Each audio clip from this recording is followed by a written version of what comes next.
Welcome back to the Total Innovation Podcast and to another chapter from the Expected Value book. In this episode, we explore Chapter 10, Lines of Trust, which takes us beyond governance and into the invisible systems that make innovation work or fall apart. Freya and her team have built structure. The XV model, the Fit Radar, the S-curve, and a new 3-tier governance system. On paper, it's perfect. But in practice, something's missing.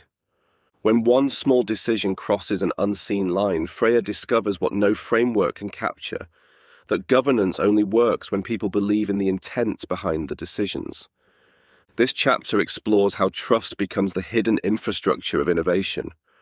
We'll see how Freya learns to map the sensitivity lines that exist between people and functions like HR, finance, IT, legal, and how she builds a trust layer that connects structure to belief.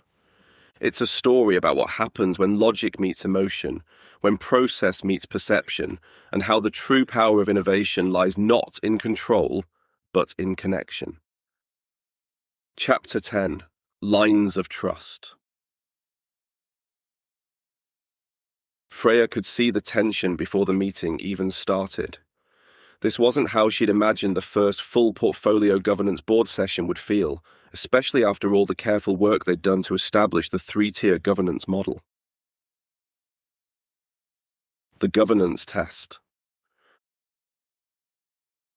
The slide on screen was simple, an updated prioritization table showing a reshuffle of 3 key projects.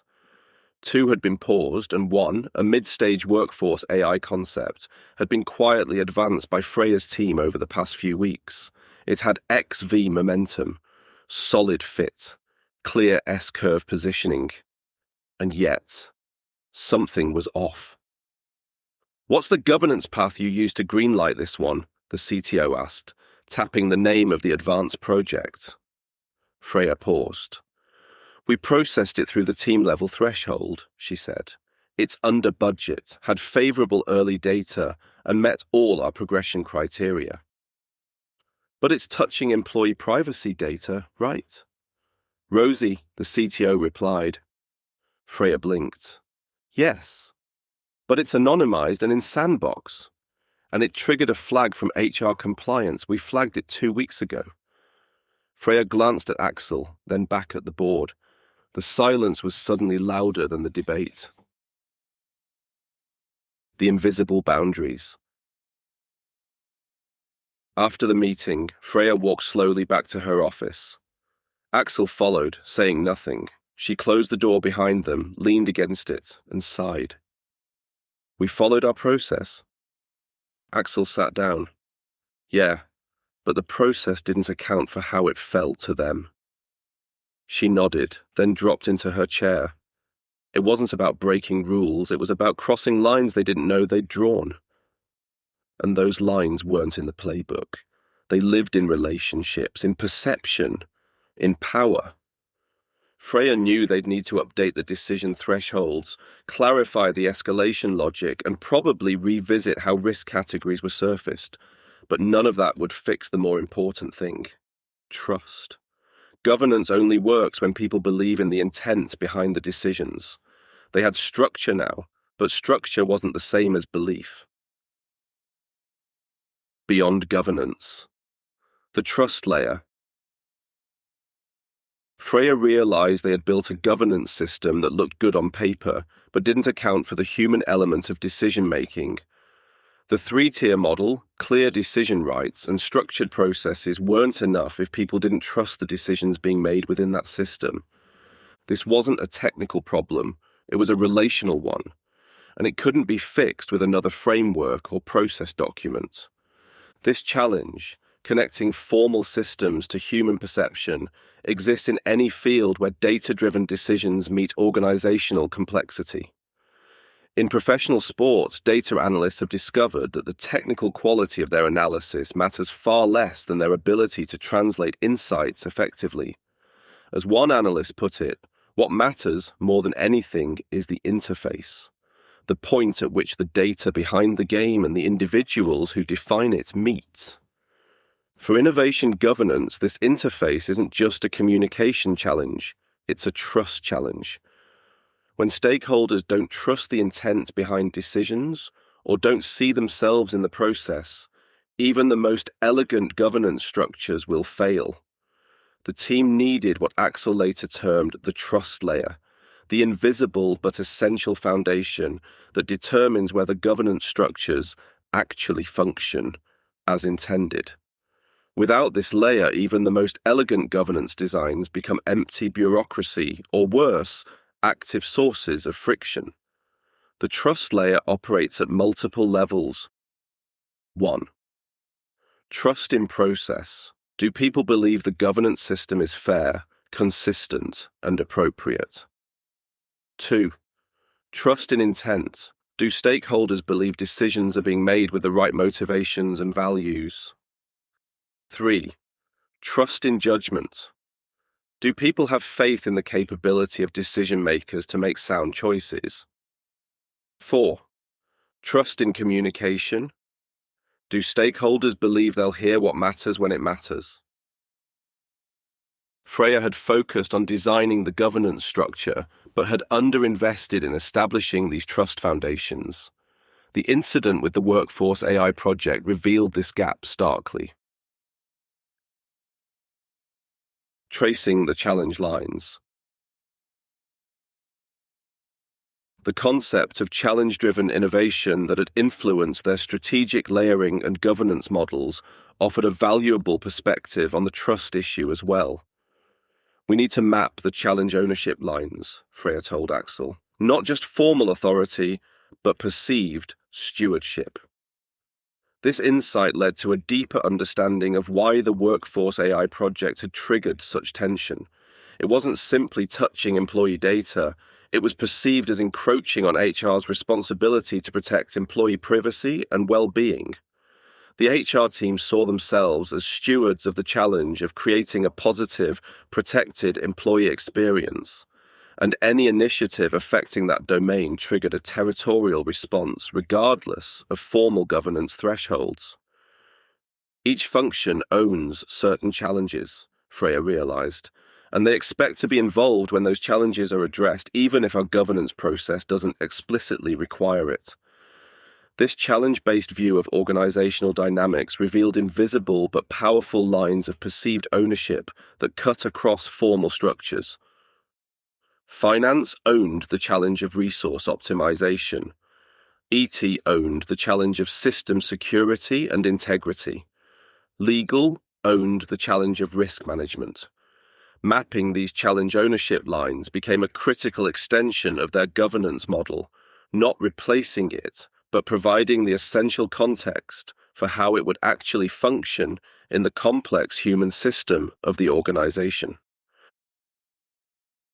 Mapping the trust lines. The next day, Freya invited the HR manager for a coffee. Not a formal meeting, no agenda, just a conversation. I didn't loop you in because I thought it was small, Freya said, but I realize now it didn't feel small to your team. The HR manager shrugged. It's not that I need to control it, but when something touches the people experience, we just want a voice, not a veto. A voice. Freya nodded. That's fair. They talked for half an hour, not about the project, but about how decisions travelled, who got heard, when things felt open, when they didn't. When the HR manager left, she said something that stuck with Freya. I trust the system. I just need to see myself in it. That afternoon, Freya met with Axel. They redrew the governance model, not by budget thresholds or maturity stages, but by sensitivity lines. They created a secondary map. People sensitivity. Brand sensitivity. Tech/legal sensitivity. Strategic exposure. Each line had a default signal point, a person who didn't have to approve decisions, but who must be consulted if a line was crossed. It wasn't about slowing things down, it was about acknowledging what mattered to others.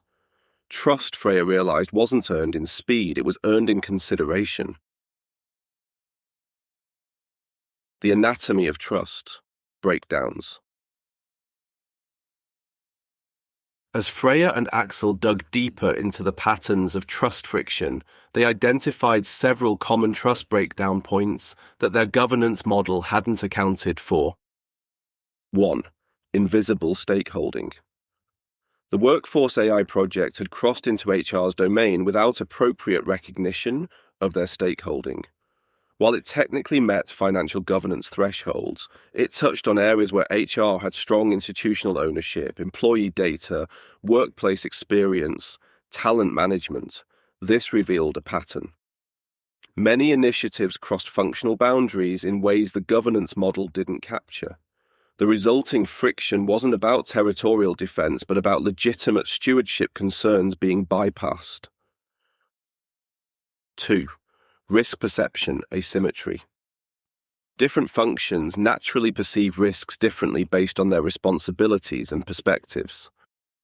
Legal sees compliance and liability risks where innovation sees opportunity. IT sees security and integration risks where business units see simplicity. Finance sees resource risks where product teams see market potential. HR sees people risks where operations sees efficiency potential. The governance model had treated risk as a universal language when in reality it was deeply contextual. What seemed like a minor risk to the innovation team could represent a major concern to another function based on their specific responsibilities and risk aperture. 3. Communication timing mismatches. Trust breakdowns often occurred not because stakeholders were excluded from decisions, but because they were informed too late to meaningfully contribute. The appearance of being presented with a fait accompli, even when unintentional, created resistance and resentment. Different stakeholders had different timing needs. Some needed early conceptual involvement. Others needed detailed technical engagement. Still others just needed advance warning before public announcement. The governance model had standardized communication timing when it needed to be tailored to stakeholder needs. 4. Reciprocity imbalances.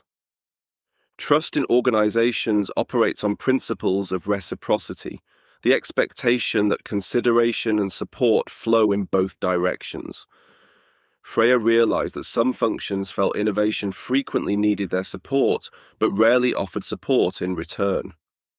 HR, for instance, was often asked to help with resource allocation, change management, and communications for innovation initiatives, but felt innovation rarely engaged with HR's own priorities and challenges. 5. Expertise. Acknowledgement gaps. Finally, trust suffered when stakeholders felt their domain expertise wasn't adequately valued or incorporated. The Workforce AI project had made assumptions about HR processes without deeply engaging with HR experts who understood the nuances and complexities involved. This pattern repeated across other domains: assumptions about customer needs without marketing involvement, technical architecture decisions without IT input, financial projections without finance consultation. Understanding these patterns helped Freya see that trust wasn't just a matter of following procedures, it was about recognizing and respecting the legitimate concerns, expertise, and perspectives of diverse stakeholders. AI as trust facilitator. The tension around the workforce. AI project had highlighted a challenge, but Freya also saw an opportunity. Could AI itself be used to strengthen the trust layer? Working with her technology team, she developed what they called trust signals, an AI-powered system that scanned innovation initiatives for potential sensitivity line crossings, identified key stakeholders with relevant domain expertise or stewardship interests, suggested optimal engagement approaches based on the nature of the initiative and stakeholder preferences, tracked engagement quality and trust patterns over time. The AI doesn't replace human judgment about when and how to involve others, Freya explained to her team. It augments our awareness of potential trust issues we might miss. The system worked by analyzing past initiatives and identifying patterns where stakeholder concerns had emerged. For example, if an initiative mentioned employee data, even tangentially, the system would flag HR as a potential stakeholder with a specific reference to past projects where similar terms had led to stakeholder concerns.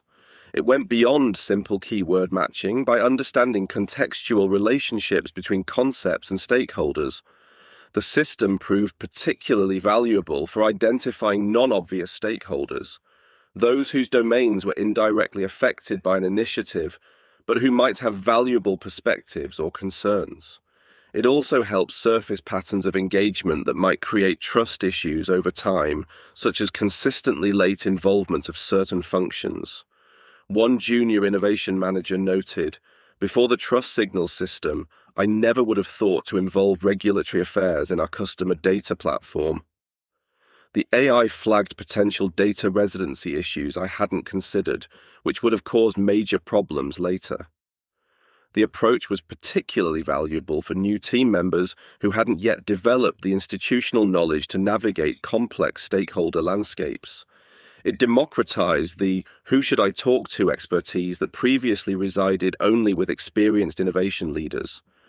Most importantly, it shifted the burden of stakeholder identification from reactive, waiting for someone to complain, to proactive, identifying potential concerns before they became issues. This fundamental change dramatically reduced trust breakdowns and improved decision quality. Building the sensitivity map. Based on these insights, Freya and Axel developed a more sophisticated approach to stakeholder engagement that went beyond formal governance thresholds. They created what they called a sensitivity map, a visual tool that identified specific domain sensitivities across the organization and the corresponding consultation triggers. For each sensitivity domain, they established the following. 1. The sensitivity line. What specific conditions or characteristics trigger heightened stakeholder interest? 2. The signal person. Who should be consulted when the sensitivity line is crossed? 3. The engagement mode. How that consultation should occur: review, workshop, co-creation. 4. The timing requirements. When in the process this engagement needs to happen. 5. The information package. What specific information stakeholders need to provide meaningful input.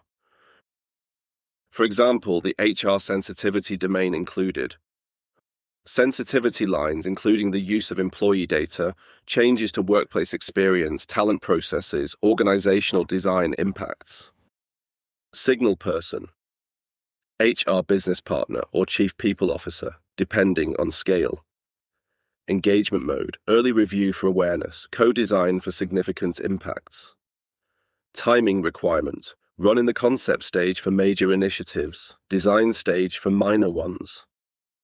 Information package to include use case, data requirements, employee impact, change implications.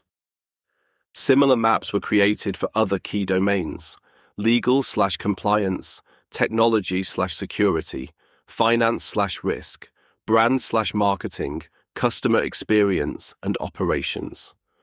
This approach transformed stakeholder engagement from a binary involve, don't involve decision to a nuanced understanding of how, when, and why different functions needed to participate. The sensitivity map connected directly to the XV framework, particularly the confidence dimension. By involving the right stakeholders at the right time with the right information, the team could more accurately assess confidence across various dimensions, from technical feasibility to organizational capability.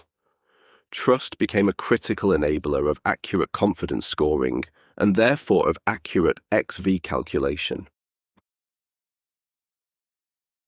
Open innovation and the trust challenge. As Freya's organization expanded its use of open innovation, the trust challenge took on new dimensions. Trust wasn't just an internal issue anymore, it extended to relationships with external innovators, solver communities, and ecosystem partners. Open innovation creates new trust bridges we need to build, Freya explained to the portfolio committee.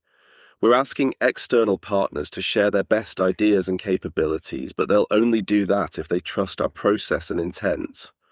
The team identified several critical trust dimensions unique to open innovation. 1. Intellectual property trust. External contributors needed confidence that their ideas would be respected and fairly compensated. The team developed clear IP frameworks for different collaboration types and transparent processes for how contributions would be evaluated and rewarded. 2. Process transparency. Open innovation partners needed visibility into how decisions would be made and when they would receive feedback. Freya's team created explicit timelines and decision criteria for external submissions, with commitment to communication even when the answer was no.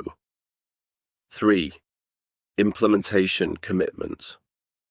Many organizations were known for sourcing external ideas but rarely implementing them, creating collaborative theatre rather than genuine co-creation. Freya established dedicated implementation pathways for promising external solutions, with accountability for moving them forward. 4. Reciprocal value. For sustainable open innovation relationships, both parties needed to receive value. The team designed collaborative models that explicitly articulated benefits for both the organization and external partners beyond immediate financial transactions. These trust foundations dramatically improved the quality of open innovation engagements. External partners reported greater willingness to share premium ideas rather than generic ones, and the implementation rate for externally sourced solutions increased from less than 30% to over 70%.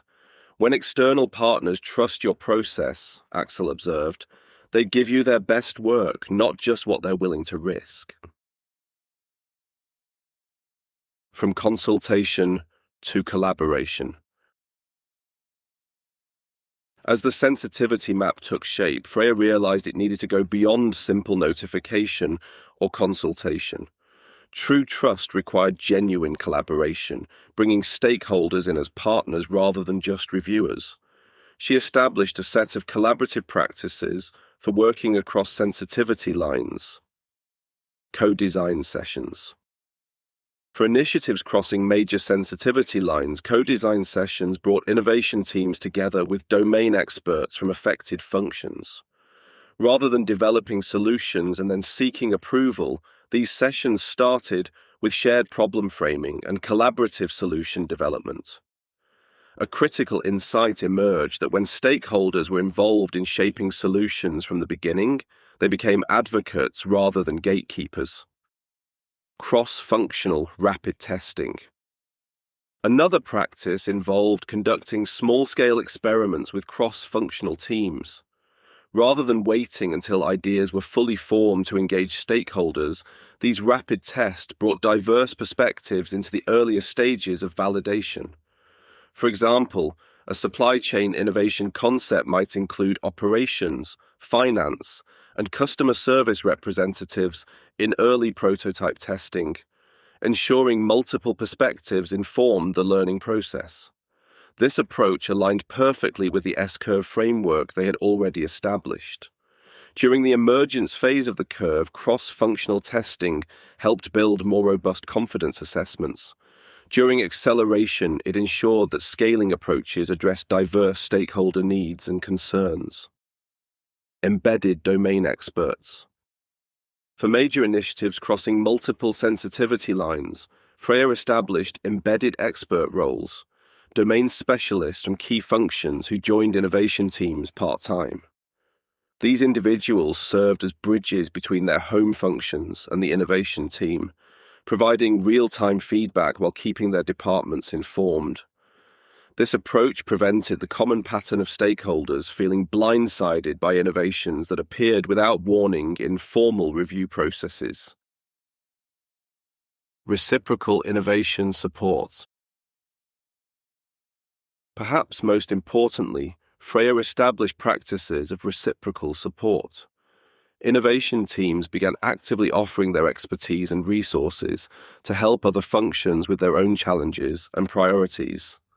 This included design thinking workshops for HR's talent initiatives, rapid prototyping support for finances efficiency projects, experiment design assistance for legal's compliance innovation. These reciprocal exchanges transformed the relationship between innovation and other functions from transactional to collaborative, building the foundation for lasting trust.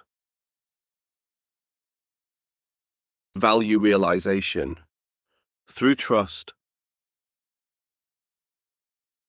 Freya began to recognize that trust wasn't just a facilitator of innovation, it was a critical accelerator of value realization, RV. When stakeholders trusted the innovation process and felt genuine ownership, implementation happened faster and with greater fidelity to the original vision. Trust isn't a nice to have, she explained to her team. It's the difference between expected value on paper and realized value in practice. This connection between trust and value realization manifested in several ways. Resource mobilization.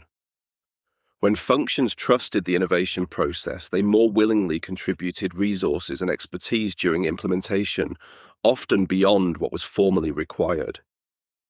Barrier removal. Trusted innovations faced fewer bureaucratic hurdles.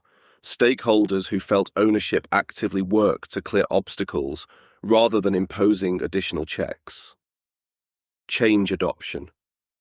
Solutions developed through trusted processes had significantly higher adoption rates. End users were more willing to embrace change when they believed the process that created it had considered their needs and concerns. Feedback quality. Stakeholders provided more honest, actionable feedback when they trusted that it would be valued and acted upon. This improved solution quality and accelerated learning cycles. The impact on XV to RV conversion was measurable. In a detailed analysis of 12 significant innovations implemented over the past year, those with high trust scores, measured through stakeholder surveys, showed an average XV to RV conversion rate of 85%, compared to just 47% for those with low trust scores. Despite similar initial XV calculations, the high-trust initiatives delivered nearly twice the realized value. Freya began including trust metrics alongside value measures in portfolio reviews. For key initiatives, they tracked stakeholder confidence, engagement quality, and process satisfaction, recognizing these as leading indicators of successful value realization. We used to see stakeholder resistance as an implementation problem to overcome, Freya told the portfolio committee. Now we see it as a trust deficit that should have been addressed much earlier. This perspective transformed how the team approached value creation, not as a linear process from idea to outcome, but as a collaborative journey that required trust at every step to convert expected value into realized results. The trust rebuild process. With a clearer understanding of trust breakdown patterns and a more nuanced approach to stakeholder engagement, Freya turned her attention to rebuilding trust where it had been damaged. She recognized that trust recovery required deliberate, consistent action, not just new processes or apologies. Freya developed a three-phase approach to trust recovery. Phase 1. Acknowledgement and understanding. The first step was genuinely acknowledging where trust had been broken and understanding the impact from stakeholders' perspectives. This wasn't about defending decisions or explaining governance models. It was about listening and validating concerns. Freya held one-on-one conversations with key stakeholders whose trust had been compromised, focusing not on solutions, but on understanding. She asked questions like, how did this situation affect you and your team? What specifically felt most problematic about how this unfolded? What would have made a meaningful difference in your experience? These conversations revealed that the core issues were often not about the decisions themselves, but about how they were made and communicated. Phase 2. Visible adjustment. The second phase involved making visible, concrete changes to address legitimate concerns. These weren't token gestures, but substantial adjustments to how innovation governance operated. 1. Updated decision templates that explicitly prompted consideration of sensitivity lines. 2. Revised escalation protocols that incorporated domain sensitivity alongside financial thresholds. 3. Communication guides that address timing and context needs for different stakeholders. 4. Training programs for innovation teams on working effectively across functional boundaries. What made these changes effective wasn't just their content, but how they were developed, collaboratively with the stakeholders most affected, ensuring the solutions actually addressed root concerns. Phase 3. Consistent practice. The final and most important phase was consistent practice over time. Trust couldn't be restored through a single conversation or document. It required a pattern of reliable, respectful engagement that proved the initial breakdown was an exception, not the rule. Freya focused on creating visible trust moments, opportunities to demonstrate the new approach in action. Proactively engaging HR early in the next people-related innovation. Visibly incorporating legal's input into a compliance-adjacent initiative. Transparently adjusting plans based on IT security concerns. Each of these moments became a small but significant trust deposit, gradually rebuilding confidence in the innovation governance system. Using AI to surface lead user innovations. As trust across functional boundaries strengthened, Freya discovered an unexpected benefit. Greater visibility into lead user innovations happening throughout the organization. These were informal solutions developed by employees to address their own challenges, often containing valuable insights but typically invisible to formal innovation processes. Every function has people solving problems in creative ways, Axel observed. But those solutions rarely make it into our innovation pipeline because people don't think of them as innovations or don't know how to scale them. This insight connected directly to the lead user theory that had influenced their confidence assessment approach earlier. Just as lead users in markets developed solutions to meet needs before mainstream products existed, lead users within organizations were creating their own solutions to workplace challenges ahead of formal initiatives. The team developed an AI-powered system to help identify and elevate these lead user innovations. The system scanned internal collaboration platforms, support tickets, and process exception reports for patterns suggesting improvised solutions.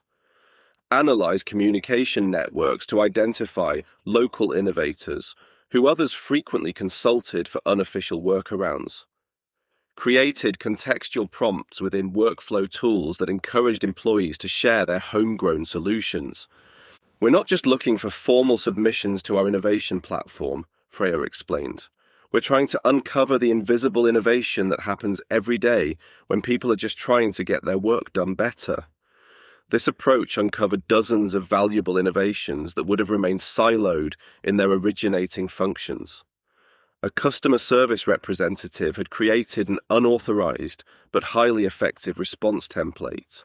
A finance analyst had developed a sophisticated Excel model that dramatically improved forecasting accuracy. A facilities manager had implemented an energy-saving approach that could be scaled across all locations.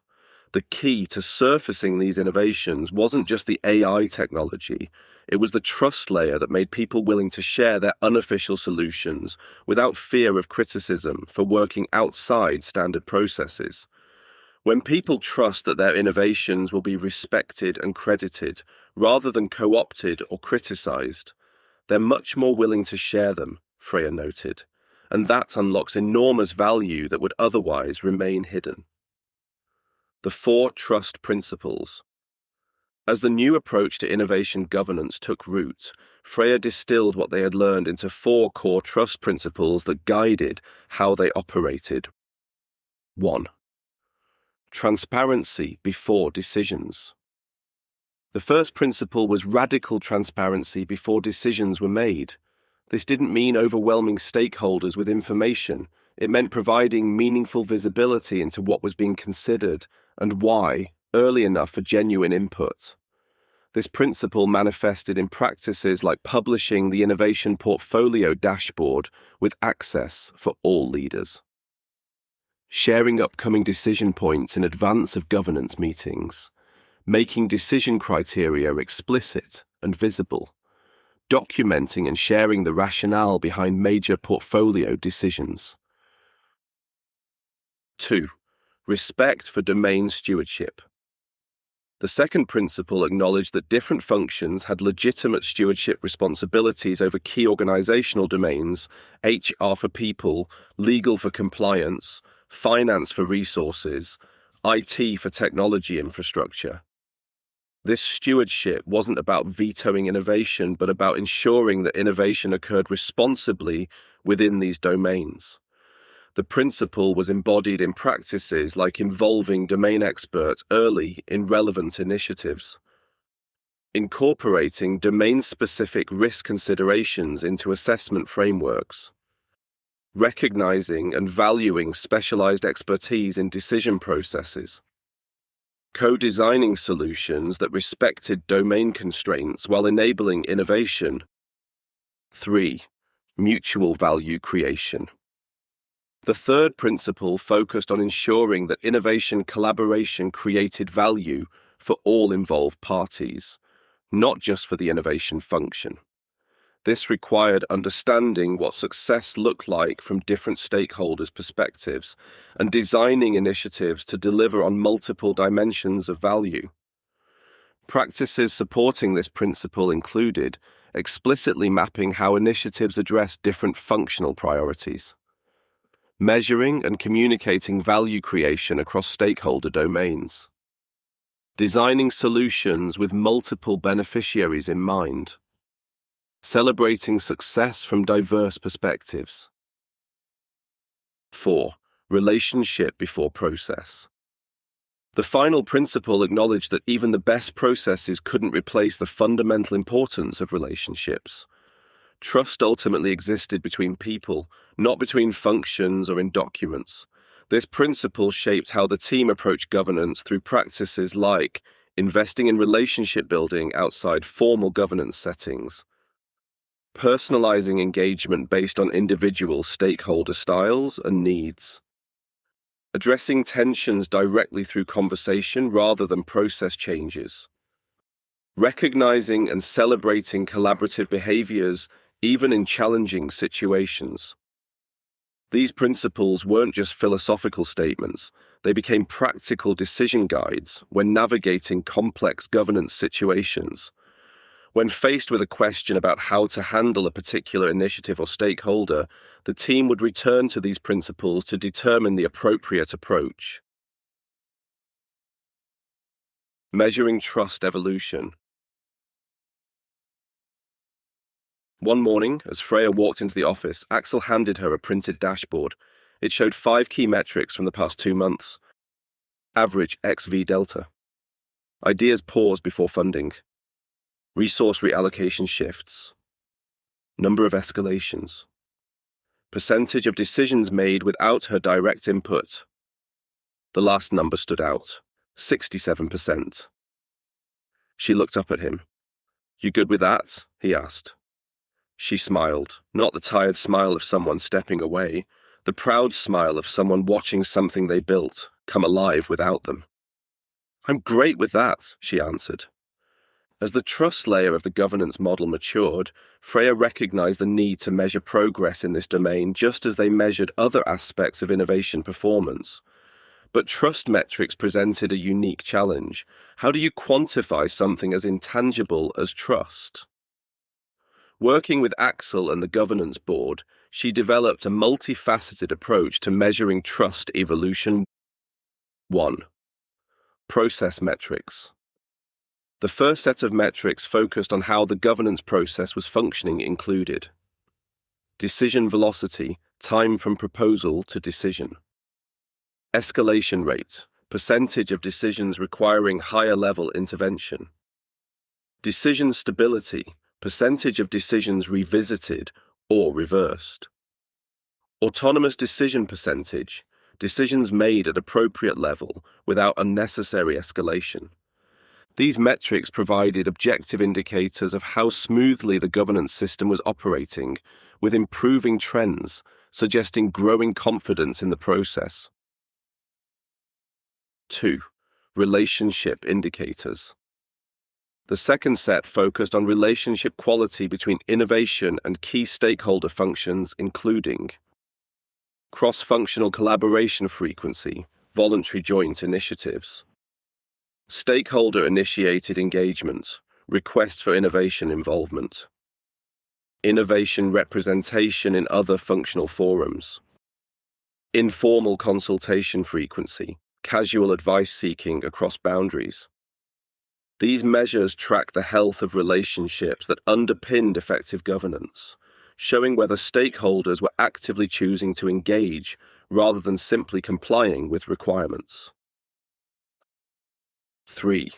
Perception assessment. The third approach involved regular, structured assessment of stakeholder perceptions through quarterly trust pulse surveys measuring confidence in innovation governance; stakeholder interviews exploring specific friction points and improvement opportunities; decision retrospectives capturing experiences from different participants' perspectives; anonymous feedback channels for surfacing concerns. These assessments provided direct insight into how the governance system was experienced by those involved, revealing subjective perceptions that might not be captured in process metrics. 4. Value realization tracking. The final measurement dimension focused on shared value creation, including documented value delivered to different stakeholder domains; joint success stories highlighting multi-stakeholder benefits; innovation contribution to other functional priorities; reciprocal support metrics; innovation assistance to other functions. These measures reinforce the mutual benefit aspect of trust, demonstrating that effective governance created value beyond the innovation function itself. Together, these metrics created a comprehensive picture of trust evolution. They weren't consolidated into a single trust score, but maintained as a dashboard that showed progress across multiple dimensions, acknowledging the multifaceted nature of organizational trust. The system was put to the test when the marketing team proposed a customer analytics initiative that crossed several sensitivity lines. Rather than waiting for resistance to emerge, they applied the trust signal system, which identified 3 stakeholder domains with potential concerns. By engaging them early with appropriate information packages, they incorporated valuable perspective, addressed legitimate concerns, and built momentum rather than resistance. The initiative moved from concept to pilot in half the time of similar previous projects. The gradual transformation. The real evidence of success wasn't in metrics, but in the subtle shifts in how innovation functioned within the organization. The legal team began proactively reaching out to explore compliance-friendly approaches to emerging technologies. HR partners started bringing workforce challenges to innovation sessions, seeking collaborative solutions. Finance representatives transitioned from questioning innovation investments to suggesting portfolio optimization approaches. IT architects moved from late-stage reviewers to early-stage co-creators of technology innovations. These shifts weren't dramatic or sudden. They emerged gradually through consistent application of the trust principles and practices Freya had established. The number that stood out on Axel's dashboard, 67% of decisions made without Freya's direct involvement, was perhaps the most meaningful indicator. It represented not just delegation but distributed ownership, stakeholders across the organization taking responsibility for innovation decisions within the governance framework. This wasn't Freya's personal achievement. It was evidence that the system itself had taken root, that trust had become embedded in how innovation operated rather than depending on any individual's effort or influence. And that was the ultimate goal. Governance that worked not through control but through shared commitment to responsible innovation, a system that would sustain even as individuals came and went. The lasting impact. As Freya reflected on the evolution of their governance approach, she recognized that the integration of trust principles had fundamentally changed how innovation was positioned within the organization. Innovation was no longer seen as a disruptive force that needed to be controlled or contained, nor was it viewed as a separate function operating by its own rules. Instead, it had become a collaborative capability, one that worked with and through the organization's existing strengths and stewardship responsibilities. This shift created a foundation for sustainable innovation at scale, innovation that could move with appropriate speed without creating unmanageable risks or tensions. It allowed the organization to be both bold and responsible, experimental and accountable. The lines of trust they had established weren't constraints, they were connections, pathways for information, expertise, and shared purpose to flow between innovation and the broader organization. And that flow didn't just enable better governance, it enabled better innovation, innovation informed by diverse perspectives, strengthened by specialized expertise, and aligned with organizational capabilities. In the end, the most valuable outcome wasn't the governance model itself.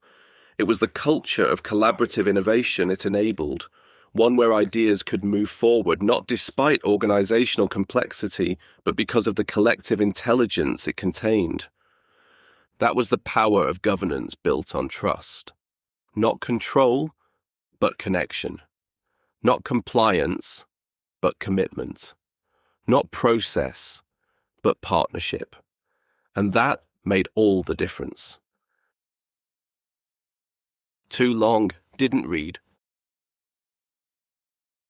Formal governance structures aren't enough. Innovation also requires trust. When Freya's team advances a project that crosses an unwritten sensitivity line for HR, they discover the importance of mapping stakeholder concerns beyond formal thresholds. By developing the sensitivity map, establishing 4 trust principles, transparency before decisions, respect for domain stewardship, mutual value creation, and relationship before process, leveraging AI to identify potential friction points, and creating reciprocal value across functions, they transform governance from a mechanical process into a relationship-based system. This trust layer accelerates value realization, unlocks lead user innovations, and enables genuine collaboration rather than mere compliance.